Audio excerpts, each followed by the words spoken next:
नमस्कार, आप देख रहे हैं केबीसी न्यूज। मैं हूं आपके साथ अंशु गोस्वामी। बिहार में 7वें और अंतिम चरण का चुनाव खत्म हो चुका है। बता दें कि बिहार में 8 लोकसभा क्षेत्र में मतदान की प्रक्रिया सुबह 7 बजे से शुरू हुई। जिन लोकसभा क्षेत्रों में 7वें चरण के मतदान संपन्न हुए वे हैं नालंदा, पटना साहिब, पाटलिपुत्र, आरा, बक्सर, सासाराम, काराकाट और जहानाबाद। इस बार बिहार की 8 सीटों पर मतदाताओं की काफी भीड़ दिखी।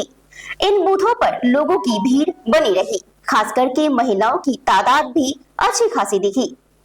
पटना के 2 लोकसभा क्षेत्र की अगर बात करें तो पाटलिपुत्र से बीजेपी के प्रत्याशी रामकृपाल यादव हैं, जो तीसरी बार अपना भाग्य आजमा रहे हैं। वहीं मीसा भारती आरजेडी की प्रत्याशी मैदान में है, जो रामकृपाल यादव को चुनावी मैदान में दूसरी बार टक्कर देने को तैयार थी।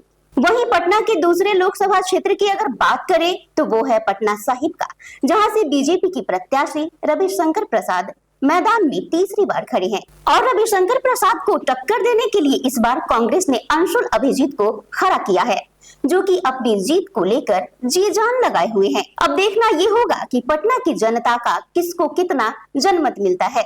आज पटना के दोनों लोकसभा क्षेत्रों के विभिन्न बूथों पर मतदाताओं ने उत्साहपूर्वक मतदान करने आए।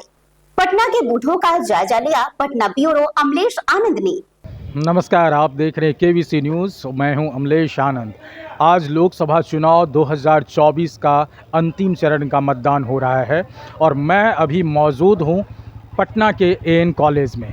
एएन कॉलेज में जो मतदान स्थल है उस जगह पे मैं मौजूद हूं और बता दूं कि ये एएन कॉलेज एक ऐसा एरिया है, एएन कॉलेज में ही पूरे पटना के जितने भी मतदान हुए हैं या जहाँ जहाँ बूथ से जो भी ईवीएम आएंगे वो एएन कॉलेज में ही स्टोर किया जाता है।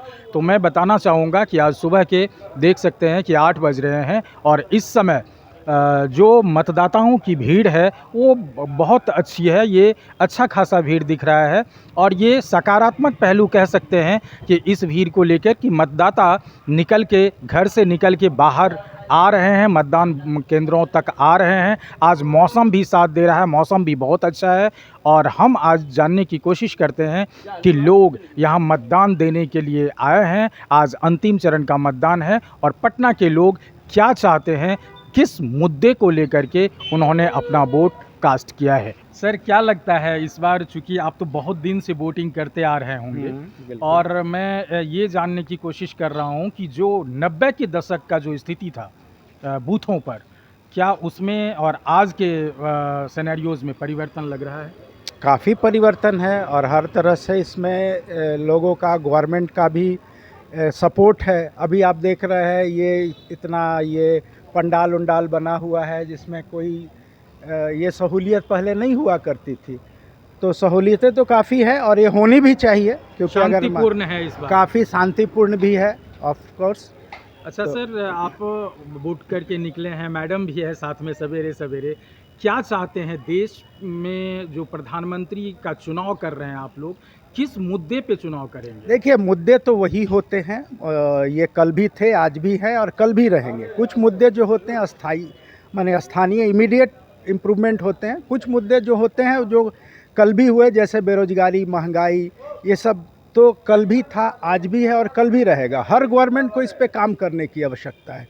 जो कल थी उन्होंने भी काम किया, जो आज है वो भी कर रहे हैं, जो कल आएंगे वो भी करेंगे। और कुछ स्थानीय, सुजीत कुमार जी, कुछ स्थानीय होते हैं जिसमें कि इमीडिएट लोगों को इम्प्रूवमेंट महसूस होता है, जैसे लॉ एंड ऑर्डर हुआ या इंफ्रास्ट्रक्चर हुआ। ये सब चीज़ें जो है इमीडिएट आदमी को, चाहे वो बेरोजगार हो चाहे नहीं हो, सभी को इससे फ़ायदा होता है। मैडम, आप क्या कहना चाहेंगे? आपका नाम? मेरा नाम नीमा। क्या कहना चाहेंगे आधी आबादी की क्या इस बार रेशियो रही है? क्योंकि बाकी समय में देखा गया है कि महिलाएं कम निकल रही थी घर से। नहीं, हम लोग को तो जब से वोटिंग का ये हुआ अक्सर निकले हैं। हाँ, कहीं कहीं कम निकलते होंगे, लेकिन अवेयरनेस है, लेडीज़ लोगों में भी तो अवेयरनेस काफ़ी है।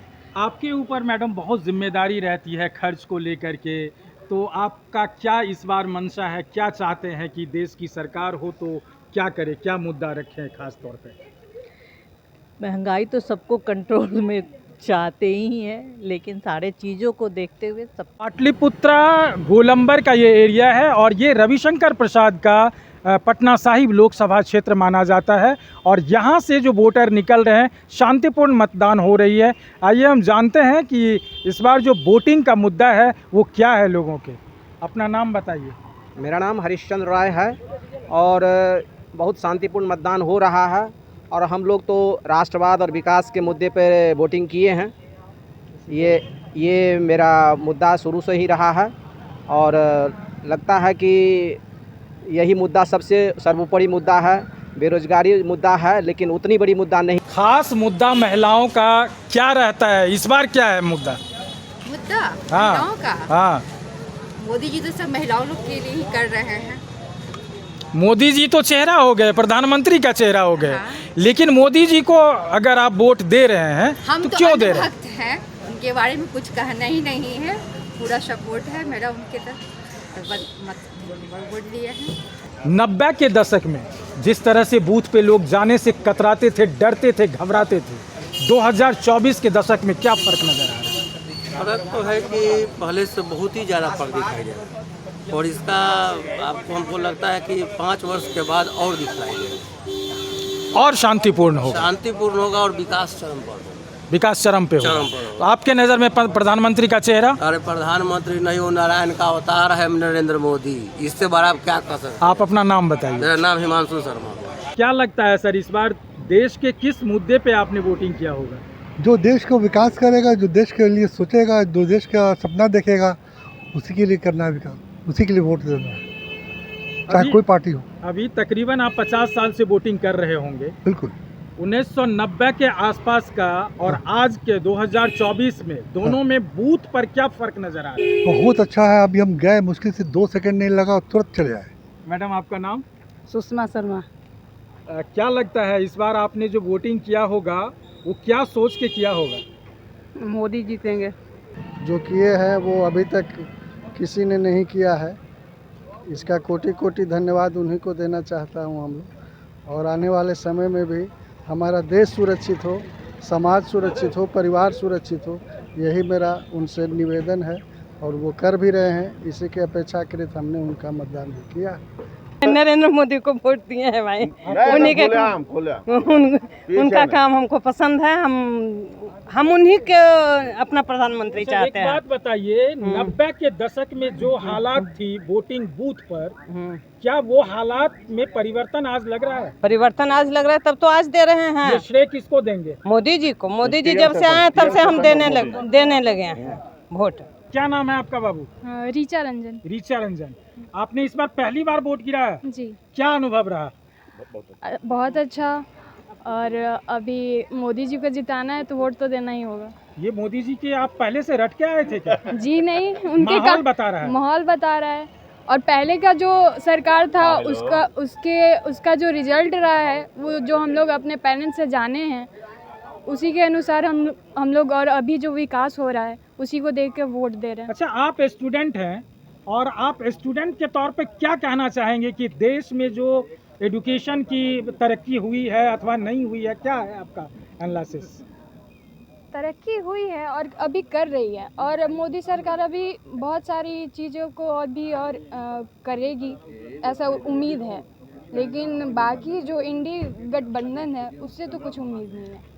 बिहार में सेंट्रल यूनिवर्सिटी की बार बार मांग हो रही है और आज तक वो पूरा नहीं हुआ, क्या लगता है इस जी, बार? बिहार के वासी होने के नाते मुझे भी लगता है कि होना चाहिए, लेकिन सेंट्रल यूनिवर्सिटी है, लेकिन जो इन लोग मांग कर रहे हैं कि पटना यूनिवर्सिटी को बनाया जाए, उसके लिए काबिल भी होना चाहिए। हम मानते हैं, हमको भी गर्व होगा अगर पटना यूनिवर्सिटी सेंट्रल यूनिवर्सिटी होगा, लेकिन इसमें अभी बहुत सारी इन लोग को मेहनत करने की ज़रूरत है। इसी वजह से सरकार अभी नहीं बना रही है, लेकिन वो करेंगी। चलिए, तो आप अपने सहपाठी को, आप अपने उम्र वाले फर्स्ट टाइम वोटर को क्या अपील करेंगे केबीसी न्यूज़ की तरफ से? आए, वोट दें, और जो बदलाव हो रहा है देश में, जो तरक्की हो रही है, उसे देखते हुए वोट दें। तो आपने देखा कि वोटरों में किस तरह का विचार चल रहा है। वोटरों के कथनों से साफ जाहिर हो रहा है कि देश में किसकी सरकार बनने का अनुमान है। कोई राष्ट्रहित, राष्ट्र विकास तो किसी ने रोजगार और महंगाई पर भी सरकार को घेरते नजर आए। हमको अपने राज्य के लिए करना है। यहाँ न कोई इंस्टीट्यूट ढंग का है, न कंपनी है, बच्चा सबको बाहर टोटल को जाना पड़ता है। हम लोग को भी शौक है कि मेरा बच्चा 9 बजे घर से निकले और 7 बजे काम करके घर पर आए। सबसे बड़ा चीज़ तो वो है, वो हो ही नहीं रहा है। पूरा बच्चा आज यंग जनरेशन टोटल बाहर गया हुआ है। अगर वोटिंग हो भी रहा है तो 49%, 45% आधा पब्लिक तो बाहर है आपका। तो उसको आपके यहाँ रविशंकर प्रसाद 2 बार से यहाँ लगातार हो रहे हैं। फिलहाल रविशंकर प्रसाद को ध्यान देना होगा। हम लोग मोदी के नाम पे या किसी के नाम पे, जिसके नाम पे देते हैं, पार्टी के नाम पे देते हैं। हम लोग के कोई ऐसा अभिनेता न है जो यहाँ का। तो आपका मुद्दा तो विकास होगा ना? विकास होगा सबसे पहला कि यहाँ कुछ हो। मेरा बच्चा सब बाहर जा रहा है पढ़ने के लिए, हायर एजुकेशन के लिए भी, नौकरी के लिए भी। कुछ वोटरों ने तो विपक्ष के बारे में बड़ी बात कह दी। सुनिए सर, 10 साल पहले जब मोदी जी नए आए थे, प्रधानमंत्री नहीं बने थे, उसके पहले आप अभी पसीना से तरबतर हैं यहाँ पर, लेकिन भीतर आप जाइएगा, जो आपको जाने का अलाउ नहीं है, लेकिन पंखा और कूलर में हम लोग वोट दे के आए। कैमरा लगा हुआ है। और 10 साल पहले ठेपाबाजी पर वोट होता था। 2 बम यहाँ पटकता था, 2 बम जो है सो डाक बंगला चौराहा पर पटकता था। ये बहुत बड़ी बदलाव है। तो कैसे बदलाव आया? चुनाव आयोग ही काम नहीं किया, शासन प्रशासन काम करता है। लाइन आपको 10 साल पहले नहीं मिलता था, लालटेन लेके घूमते थे, लालटेन डोलाते रहते थे। अभी निष्पक्ष चुनाव हो रहा है, जो आदमी आ रहा है वोट डाल रहा है, लालटेन लेके घूमते थे। लोड शेडिंग जो है सो 10 घंटा, 20 घंटा, 12 घंटा। भैया आइए। लालटेन पे एक चीज याद आया सर। हाँ, इस बार मीशा भारती आपके खड़ी है पाटलिपुत्रा लोकसभा वो से, तो परिवारवादी है और कह रहा है कि पूरा लालटेन जला देंगे, कमल को बुझा देंगे। अच्छी बात है ना कि लालटेन जल जाएगा, भस्म हो जाएगा लालटेन। लालटेन बचेगा नहीं, लालटेन भस्म ही होने के लिए है। अब लालटेन आप जलाते हैं अपने घर में। आपको याद होगा 10 साल पहले आपके घर में भी लालटेन होगा 2-4 गो। जैसे पंखा सबके हाथ में रहता था, गर्मी आती पंखा रहता, वैसे वो खत्म न हो गया। ये मोदी जी आए तब न हुआ खत्म। नहीं तो गांव में ढिबरी जलता था तो दूर से दिखाई देता था, अरे फलना गांव में ढिबरी जल रहा है। अभी है, जगा हुआ आदमी है, सोया नहीं है। तो क्या कहेंगे मोदी जी के 400 पार पर?